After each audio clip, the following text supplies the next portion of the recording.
आमच्या परसावात टोमॅटोचं झाड आहे आणि त्याला आता टोमॅटो लागलेत. तर मला ह्या कच्च्या टोमॅटोपासून एक छान पदार्थ तयार करायचा. तर आधी मी टोमॅटो काढून घेते आणि मग तुम्हाला रेसिपी दाखवते.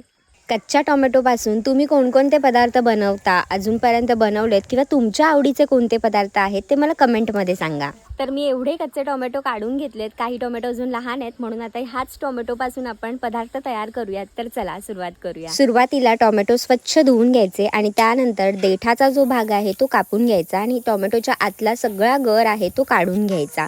एका प्लेटमध्ये हा सगळा गर कापून घ्यायचा. टोमॅटो भरण्यासाठी टोमॅटोच्या आतलं बारीक चिरून घेतलंय. कांदा आहे, आलं लसणाची पेस्ट, कोथिंबीर, ओलं खोबरं आणि शेंगदाण्याचं कूट, सोबतच लाल तिखट, हळद, गरम मसाला आणि मीठ घेतलंय.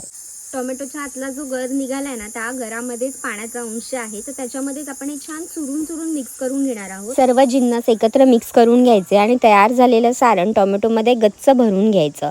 त्यानंतर मी चूल पेटवली, चुलीवर कढई ठेवली आणि त्यामध्ये थोडंसं तेल घातलं. तेलामध्ये फोडणीसाठी मी फक्त कढीपत्त्याच्या पानांचा वापर केला आणि त्यानंतर त्याच्यामध्ये हे सगळे टोमॅटो घालून छान फ्राय करून घेतले. बाहेरून फ्राय झाल्याच्या नंतर उरलेलं सारणसुद्धा त्यात घातलं.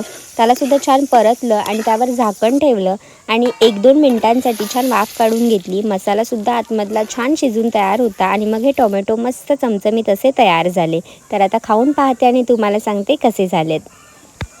खूप अमेझिंग लागते. मस्त खोबऱ्याची, शेंगदाण्याची अप्रतिम चव लागते.